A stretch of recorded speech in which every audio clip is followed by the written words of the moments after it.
Hi, everybody, and welcome to the Mentors Musings podcast, which is a podcast where we bring mentorship into the open. I am Sarah Hawley, and I'm joined by my mentor, Abraham Snell.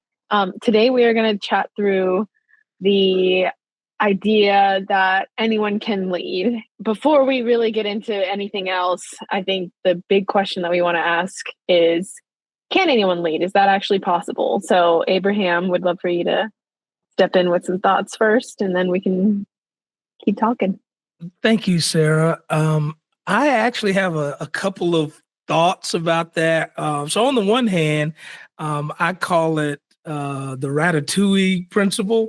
So, the movie Ratatouille was about literally a rat that was able to cook, that became a really prominent French chef. And one of the things he does in the book, in the movie, is he's reading from another chef, and in that book it says anyone can cook. And so on face value, it sounds like any person anywhere or can cook. But the point that they're making is not that anybody can cook, but a great cook can come from anywhere. And I say the same thing about leaders. I think a great leader can come from any background, anywhere. The second thought I have about this, though, is I am not sure that the question should be, can anyone lead? Because if we mean in the formal sense of leading, like leading people or whatever, I don't think everyone will step up to be that kind of leader. There's just kind of other things that go into it more so than just being in front of someone. Leaders care about those they lead about. It's not just that the people they lead, are a profit center. They're leading a profit center. It is more of an art, and we'll talk about that more later. But anyone being able to lead is probably not a reality, but I do think that leaders can come from anywhere and from any background. What are your thoughts, Sarah? I definitely agree with the idea that leaders can come from anywhere. But just like you said, I mean, not everybody has that desire to lead, or maybe even the qualities that are necessary to be a leader. Really, some people just prefer to be followers, or to stay within their own kind of realm of influence. And in the corporate world, we'll typically refer to this as individual contributors. And some people are just fantastic individual contributors. I mean, they just rather focus on being in the work, as opposed to taking on that leadership role where you're kind of liable for other people's contributions. So yeah, I think we're on the same page there. And then something just based on what you were talking about, that comes up as well is, can anybody influence? So that's another question I think worth pondering. Yeah, and I actually think that's the better question here. Rather than can anyone lead, anyone can definitely influence. Influencing doesn't necessarily mean taking on some formal role. Most of us are influencers probably every day. And in many cases, we don't even know that we're influencing. But one of the big things about leading, and I think John Maxwell said this, but leading can be boiled down to influence. So leading is influencing, and I do believe anyone can do that. Now, the level or the sphere of that influence may differ. You might be influencing individuals, unindividual. You might be influencing teams. And I think the thing that kind of differentiates just, influencing someone to get an ice cream cone or a certain flavor of ice cream versus what happens in an organized setting is the mission-oriented part of influence. You're influencing people to accomplish some goal that benefits others. And that kind of influence leads into the kind of leadership that I actually want to do. I want to be a servant leader. Servant leadership is about accomplishing goals and missions that benefit everyone. And that should be the goal in corporate endeavors. It is not always the goal. Sometimes the goal is to make more money, and many times the goal is to make more money. I mean, let's just be clear that corporate enterprises are in it to make money. But the best corporate enterprises, at least in my opinion, are those that benefit the community, benefit the world, benefit society, and benefit their employees. And so for me, servant leadership is about those kinds of benefits. And also, when you think of leading as influence, that is a differentiator from management. In my way of thinking about it, management is a technology, right? Management came about during the Industrial Revolution, where you are managing to some tangible indicators, whether it is some level of production, some cost benefit back to an employee, or some return on investment, or something along the lines of a measurement. That's what management is. And sometimes people are great managers, but they are not good leaders. And so managing people, in my opinion, requires this whole idea of leadership. And leadership to me is more of an art than a technology, than a science. It is more because people are different. Sarah, just like your brothers and sisters, if you're a parent, your children, they all were raised in the same home, maybe, but they are 100% different. And you have to treat them differently. So, treating people fairly might not always be treating people equitably. One size might not fit all, but you're still being fair because you're giving each child what they need. And I think that's true with employees and volunteers as well. So yeah, so that idea of influence brings out a lot of thoughts for me. I'm interested to hear what you think about it as well. Yes. So first of all, I 100% agree with the example of, how different siblings have different needs because I'm, the oldest of four and we all have very different personalities. And so I can totally see that being the case. Yeah, not everybody is different. And so it's kind of an art form having to figure out how to accommodate individual personalities. And then another thing, my take on this question, can anybody influence? I think followers can influence. And I think followers are really powerful, right? I saw this one video, I believe it might have been a TED or TEDx talk. And it was talking about the importance of the first follower, right? Because, when it's just the leader, the first person, if they don't have anybody underneath them or, working with them, then they're just kind of this lone wolf doing their own thing. And there's no credence to what they're doing. But then as soon as that first follower jumps in, then you start getting that domino effect of like momentum going, and then people start to actually take, whatever movement they're trying to start seriously, right? Even if you're not in a like leadership position per se, or like you're not the person, blazing the trail, let's say that, you can still influence the group, in the right direction, and just kind of work with the leader to, push the goals of the movement forward. So Yeah. did you have a thought, Abraham?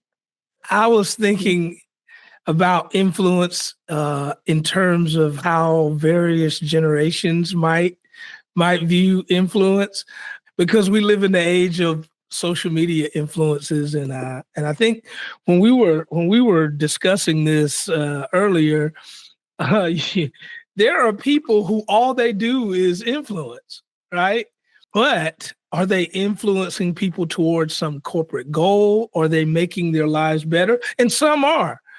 But, I think I brought up the example of social media influencing people to inhale cinnamon.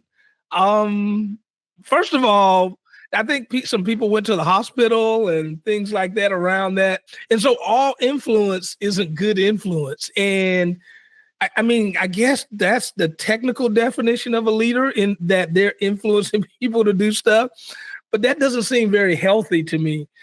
And I would probably say, and I don't mean to be controversial, but I would probably say that the later generations like Gen Z,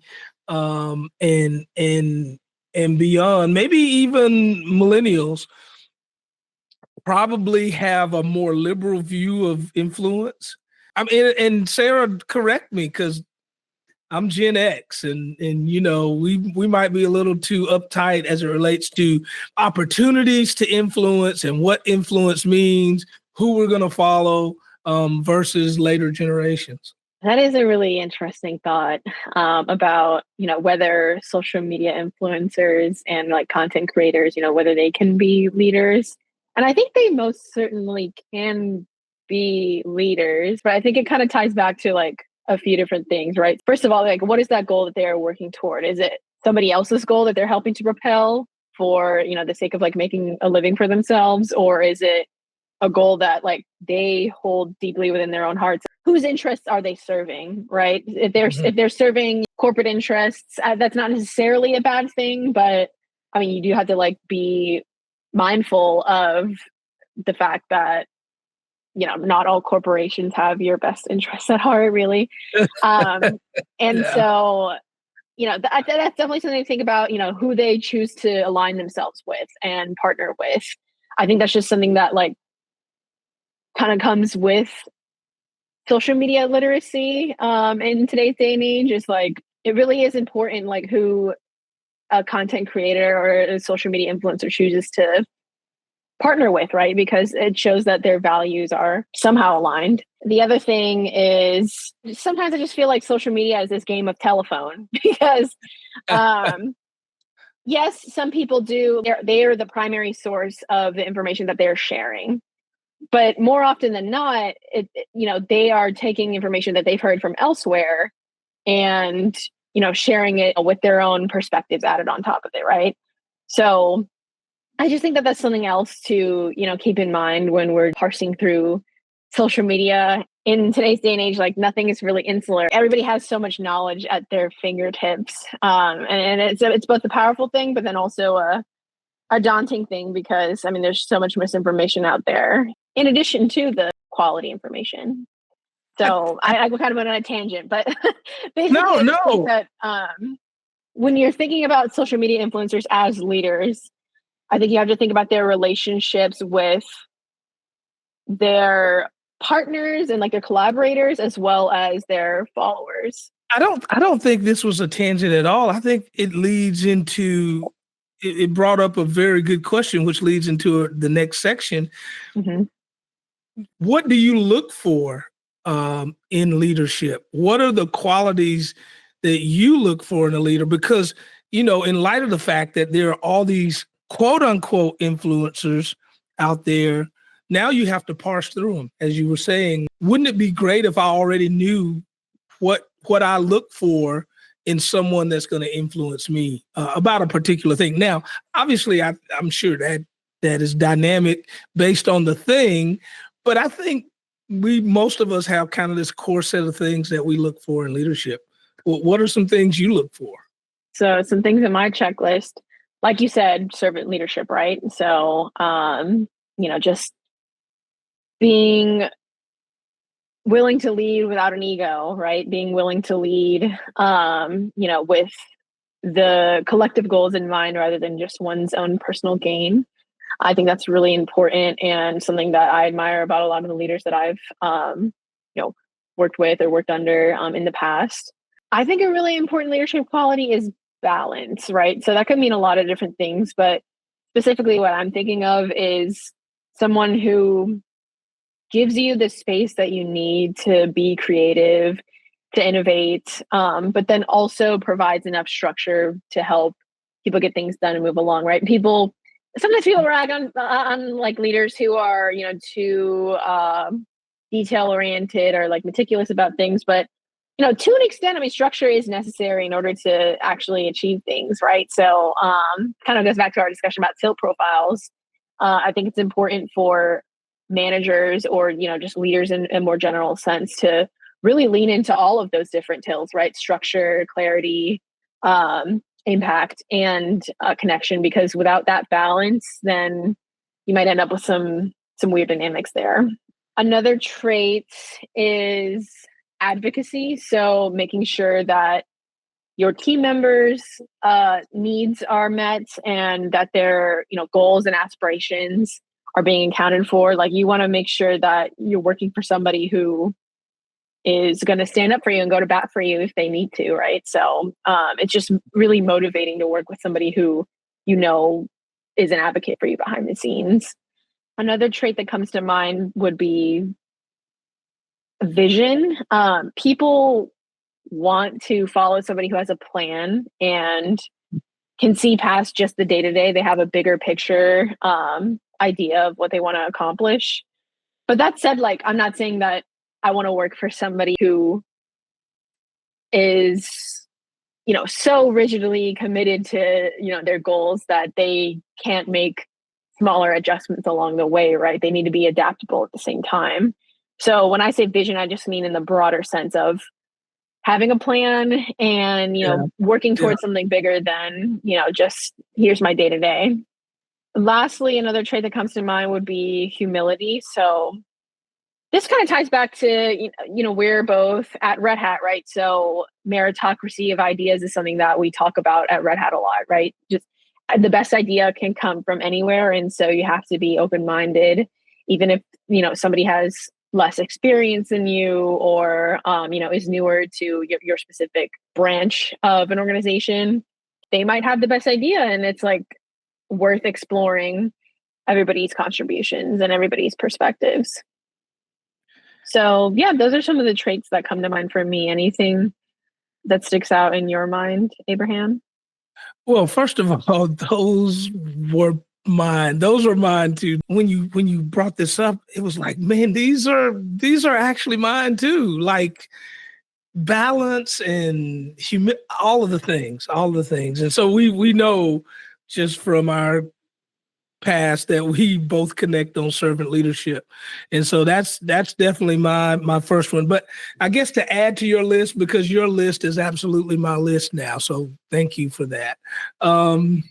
Integrity. And for me, integrity is words and actions match, right? It's this congruency, and you're not telling me one thing and then doing something behind my back or behind the scenes, or when others are around, you're influenced by the moment so much so that you go back on your word or stuff like that. So integrity is big for me.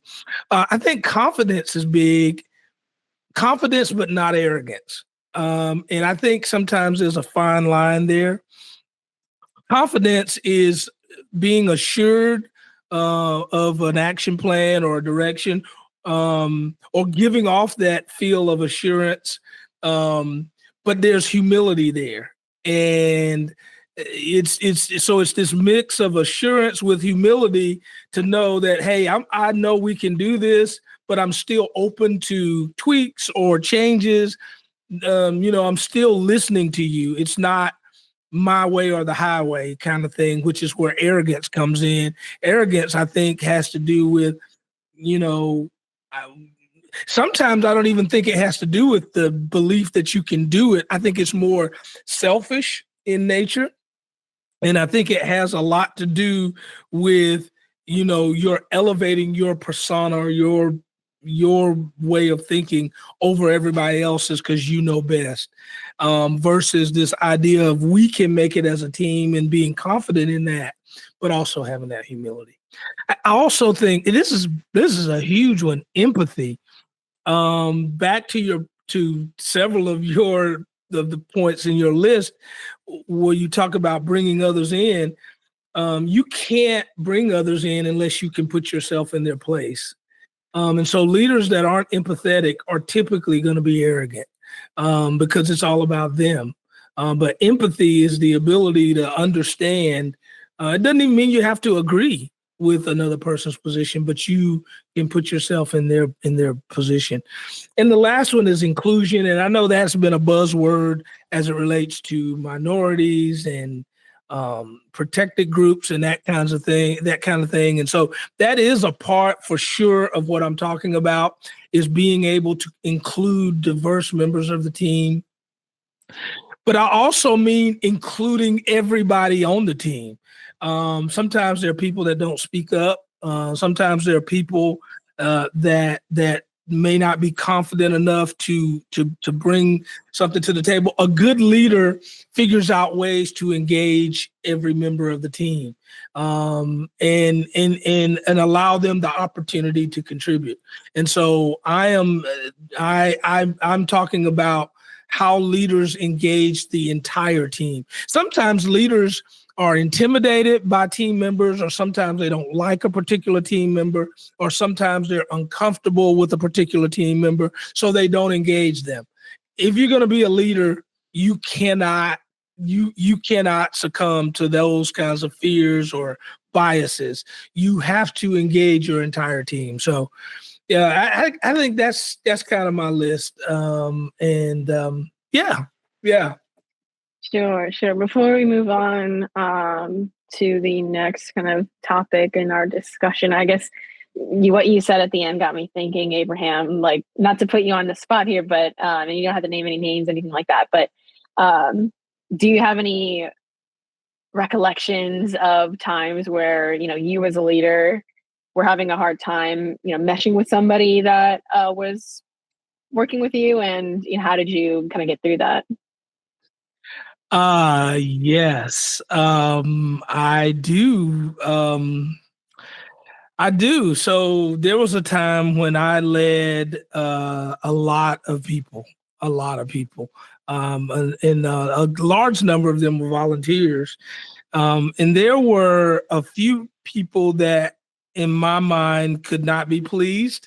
There was, however you tried to appease them, there was no appeasement, or that's at least how I felt. And I think what finally became a realization point for me was, it's not always about appeasement. So, okay, be uncomfortable with the fact that they're not appeased, they're not getting everything they want. However, work hard to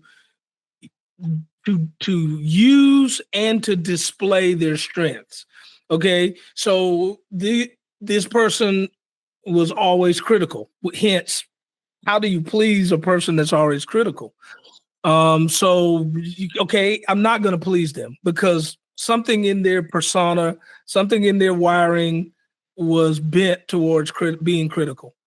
Okay, so what I figured out that I had to do was employ that tendency. Okay, so I kind of put them in positions of quality control, or whenever we were creating a plan, we need to figure out where the holes in this plan are. Okay, we give it to this person. Okay, they are naturally critical. They're gonna find something, and then you know we determine whether or not we act on that or not. If it's valid, a lot of times it was. Sometimes maybe not. But the point is pulling them into be a critical part of the decision making from the standpoint of their critical being critical, um, actually made them happy because they felt included. I mean, and listen, that was a shock to me, right? I didn't feel like there was anything I could do to include this person, but the ability to include them, to do something that in my mind, my wiring, my filter was negative, but employ it in a positive way, uh, really made them feel included, and oddly enough, less critical. So that's kind of one story from my past that I guess I can share. That was a great example, and something that I can definitely try to take into my own life. Right, what you might consider to be critical, could be interpreted as detail oriented, or Yeah, um, yeah, being able to catch errors that you might have missed. So just being able to channel those qualities that you might not necessarily mesh as well with on a personal level, but then yeah, like channeling them toward the goal that you all are trying to accomplish together. I think that makes a lot of sense.